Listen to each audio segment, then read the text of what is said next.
देखिए, इम्प्लांटेशन के दौरान आपको रिलेशन अवॉइड करना चाहिए, यानी कि बच्चा जब बच्चेदानी की दीवार से चिपक रहा होता है उस टाइम पे रिलेशन अवॉइड करना चाहिए। क्योंकि देखिए, ये प्रॉब्लम हर महिला को है ऐसा ज़रूरी नहीं है, क्योंकि कई महिलाएं यहाँ पे कमेंट करेंगी कि हमने तो उस दौरान रिलेशन बनाया या फिर हमें तो पता ही नहीं चला कब इम्प्लांटेशन हुआ, तो हमने तो रेगुलर रिलेशन बनाया, हमें कोई प्रॉब्लम नहीं हुई। लेकिन हर महिला का शरीर अलग होता है, कुछ महिलाओं की बॉडी काफ़ी सेंसिटिव होती है, उनको किसी चीज़ से प्रॉब्लम जल्दी हो जाती है ना। किसी महिला की बॉडी इतनी सेंसिटिव नहीं होती है कि उनको इतनी जल्दी कोई प्रॉब्लम हो, कोई चीज़ें उनको रिएक्ट करे, रिएक्शन हो, है ना।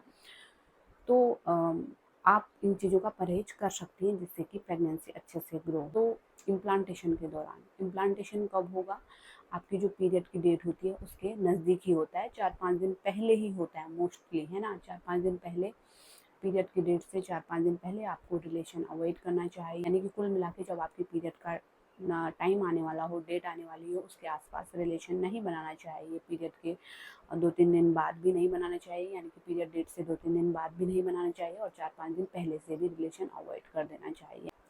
इससे क्या होगा कि इम्प्लांटेशन आपका अच्छे से होगा। कई बार क्या होता है कि ऑर्गेज़म के दौरान, जब महिला का ऑर्गेज़म होता है या फिर रिलेशन के दौरान जो है जो बच्चा चिपका हुआ होता है वो मिसकैरेज हो जाता है, यानी कि कई बार हमें ब्लीडिंग होना शुरू हो जाती है अगर महिला की बॉडी काफ़ी नाजुक है तो, है ना।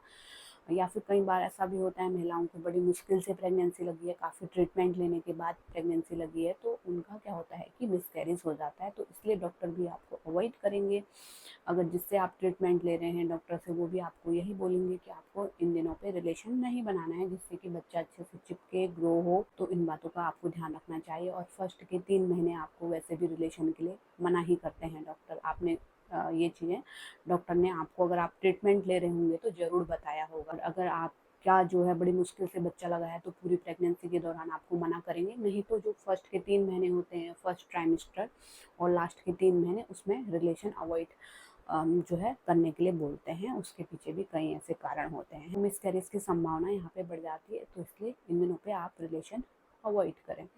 दूसरा, पीरियड के दौरान भी महिलाएं प्रेगनेंसी के लिए प्लानिंग कर रही हैं तो उनको पीरियड के दौरान भी रिलेशन नहीं बनाना चाहिए। हालांकि इस टाइम पे प्रेगनेंसी आपको नहीं लगती है, क्योंकि कई महिलाओं को ये नॉलेज नहीं होती है, तो महिलाएं पीरियड के दौरान भी रिलेशन बना लेती हैं। तो पीरियड के दौरान एक तो इन्फेक्शन होने का चांस रहता है, दूसरा एंडोमेट्रियोसिस नाम की एक बीमारी आपको हो जाती है, जिसमें क्या होता है कि पीरियड का ब्लड आपके बच्चेदानी के आसपास जो है जमा हो जाता है। तो इस प्रॉब्लम में भी आपको प्रेगनेंसी लगने में आगे दिक्कत होती है, प्रेगनेंसी रुकने में आपको प्रॉब्लम आती है।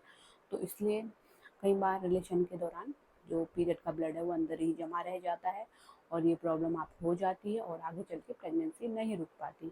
तो पीरियड के दौरान भी रिलेशन ना बनाएं, और इम्प्लांटेशन के दौरान भी आपको नहीं बनाना है ना। तो इन 2 बातों का ध्यान रखेंगे तो आप अच्छे से प्रेगनेंसी कंसीव कर पाएंगे और एक हेल्दी बच्चा आपके पास होगा, है ना। तो उम्मीद करती हूँ वीडियो आपके लिए हेल्पफुल रही होगी। इसी तरह की हेल्पफुल वीडियो आपकी प्रेगनेंसी में काम आने वाली वीडियोस मैं लाते रहती हूँ, या फिर आफ्टर डिलीवरी जो भी प्रॉब्लम है ना, जो भी चीज़ें हैं आपको ध्यान रखनी है, इस टॉपिक पे वीडियो आती रहती हैं। तो प्लीज़ चैनल को सब्सक्राइब कीजिए, ज़्यादा से ज़्यादा शेयर कीजिए, जिससे कि और भी महिलाओं की हेल्प हो सके। Thanks for watching.